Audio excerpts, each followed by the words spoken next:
The sounds of voting in Berlin. The rhythm of the train.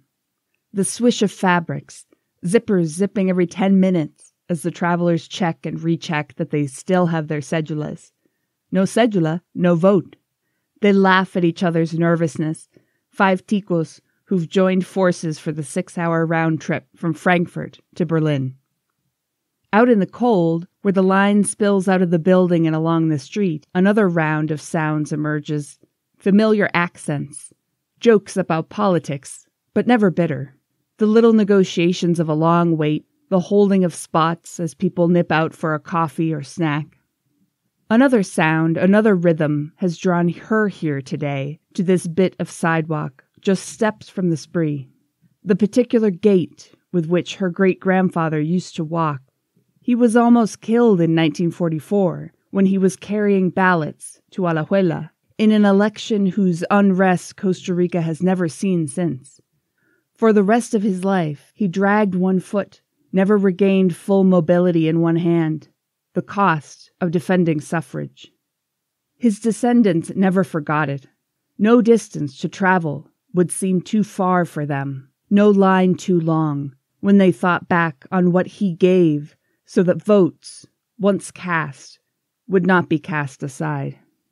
The sound of a finger drawing down a posted list, a camera snapping a joyful image.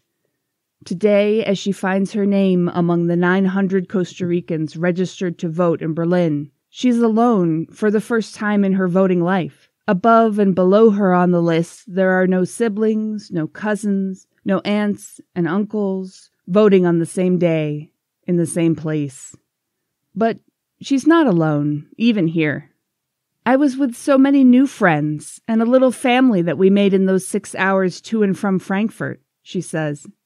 That new family might not know how her great-grandfather used to walk, but they're all drawn forward in the line by that same spirit. Emerging from her own vote on this February day, she finds that those still waiting have trembling chins, wet eyes. What happened? The national anthem had just been sung. Later that afternoon, a violinist would play the Patriótica. They say there wasn't a dry eye in the house. How could there be? Those words, those wistful strains are so familiar. But here, they realize for the first time what they mean. I'm Katherine Stanley Obando, and I wrote this text for our bilingual digital magazine, El Colectivo 506.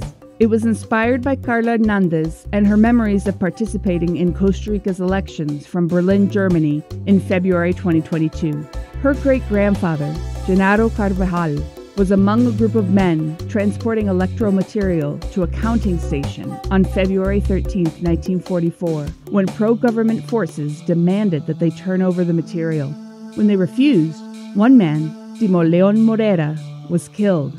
Karla's grandfather was gravely injured, as detailed by Alberto Cañas in Los Ocho Años, quoted at elespiritudelcuarentayocho.org. Our weekly Media Naranja column tells short love stories with a Costa Rican twist. This podcast was written and produced by Mónica Quesada Cordero and Katherine Stanley Obando for El Colectivo 506, a women-led journalism organization for and from Costa Rica that focuses on solutions journalism and rural communities. Thank you to Maria Pretis for composing our theme. Please rate and review this podcast. Follow us across social media at El Colectivo 506. And support our independent newsroom by becoming an annual member at elcolectivo506.com/membership.